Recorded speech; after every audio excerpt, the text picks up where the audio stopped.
bonsoir, Mickaël. Oui, Première question. La première question, qu'est-ce qui t'a donné envie de devenir humoriste? Qu'est-ce qui m'a donné envie de devenir humoriste? Les Inconnus. Didier Bourdon, Pascal Légitimus, Bernard Campan. Je regardais beaucoup ça quand j'étais jeune. Et surtout les Nous c'est nous aussi. Avec Jean Dujardin, Bruno Salomon.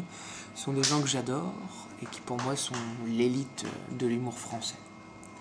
Et donc du coup en les voyant, ça me faisait vachement marrer. Et comme je faisais beaucoup de théâtre à l'époque, je me suis dit, moi aussi j'ai envie de faire marrer les gens. Donc du coup je reprenais leurs sketchs quand j'étais en répétition dans les troupes amateurs et professionnels de théâtre dans lesquelles j'étais. Et du coup je refaisais les sketchs et puis ça faisait marrer les gens. J'aimais bien imiter, donc je me suis dit tiens, pourquoi pas se lancer tout seul sur scène. Puis après t'as ton ego qui refait surface. Et quand tu joues avec 30-40 comédiens, t'en as marre. Et à un moment, tu vas voir la scène pour toi, le public pour toi, les applaudissements pour toi. Tu veux créer ton spectacle. Et puis voilà, c'est comme ça que j'ai fait mon premier spectacle en 2008. Et j'ai un message.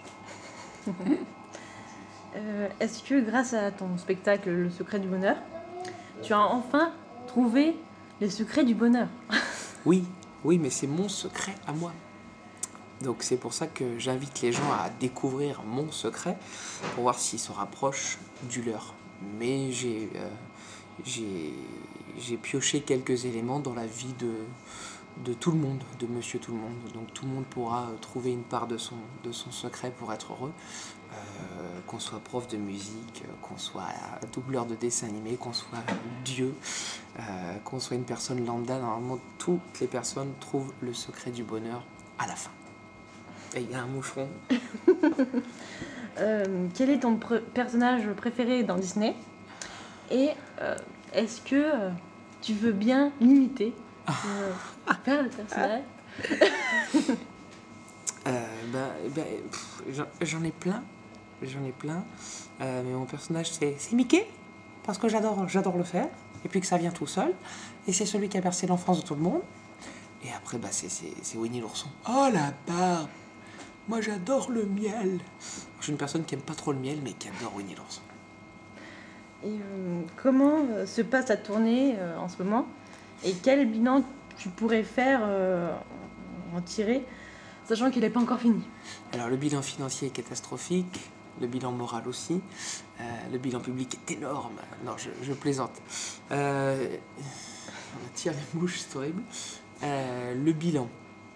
Ça a été une tournée de plus de 60 dates, il me semble, depuis un an. On est allé jouer à Marseille, on est allé jouer à Bordeaux, on est allé jouer à Paris, à Lyon. On a une proposition pour jouer à Montréal, mais les billets étaient trop chers.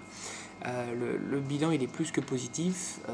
Maintenant, le secret du bonheur, ça va s'arrêter pour laisser place à un autre spectacle, parce qu'on mûrit.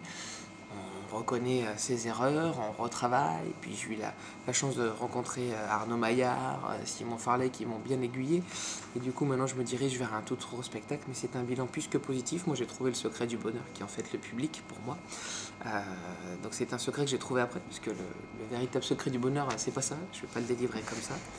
Mais je suis très content. Et quels sont tes futurs projets? Les futurs projets, il y en a plein. Il y a créé un nouveau spectacle. Donc je te le dis à toi, t'es la toute première. Voilà, un nouveau spectacle avec un nouvel univers, un nouveau style, une marque de fabrique que j'ai enfin trouvée. Donc ça va être complètement fou, avec une énergie folle. J'ai peur de fatiguer les gens même. Ouais, j'ai peur. Ensuite de ça, il y a un gros projet vidéo que je suis en train de mettre en place, que je dois tenir secret encore, jusqu'à la mi-décembre. C'est le fait que tu as fait hier avec les skis. Voilà, c'est ça. C'est-à-dire que certaines personnes m'ont vu avec des skis dans Grenoble. Pourquoi? Vous le saurez bientôt sur Internet. Et le troisième projet, c'est développer encore et toujours le Comedy Show, qui rentrera dans sa 4e saison, et remplir encore de grosses salles. Voilà, et puis après, développer l'humour sur Grenoble, comme toujours. Merci. Je t'en prie.